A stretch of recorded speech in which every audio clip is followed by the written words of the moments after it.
Hey guys, welcome back to the channel and the layout update for August. If you want to follow along, hit the subscribe button and the little bell icon to be notified when I post new videos.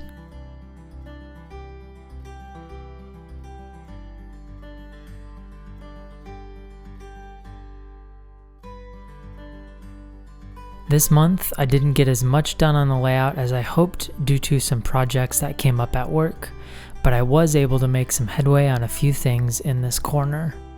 The first project was painting, detailing, and weathering the background flats I've planned to use.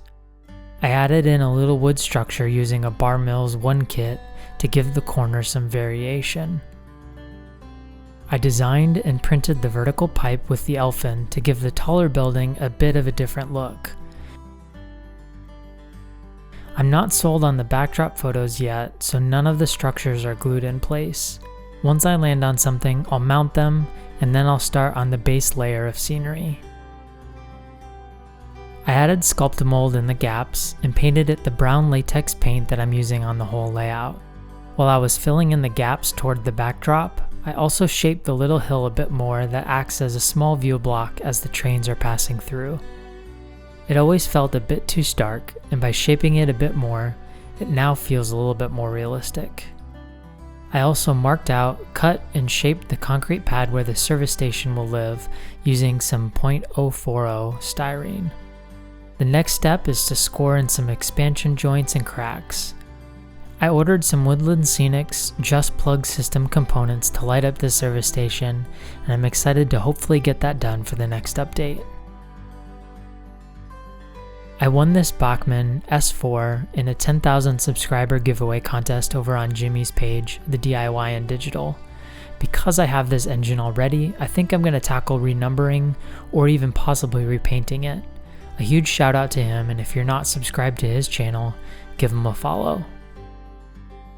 The big announcement is that my layout is being moved from my office into a space on the other side of the house.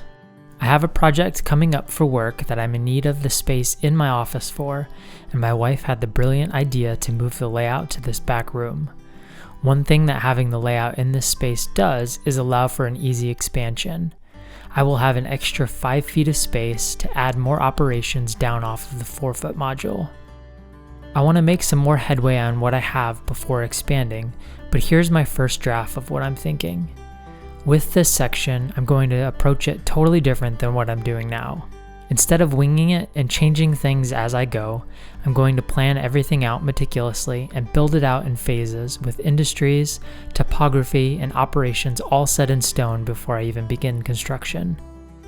Would love any feedback you guys want to give regarding track planning and operations because I'm in the very early stages and I'm not tied to anything. It'll more than likely be another year or so before I expand, which should give enough time to start planning everything out. I think that's it for this month. A huge thank you to everyone who's subscribed and tracking along with the channel and the layout. I'm grateful to each of you as I approach 1 year of posting updates. I'm excited with what the next year holds. Stay safe, and we'll see you next time.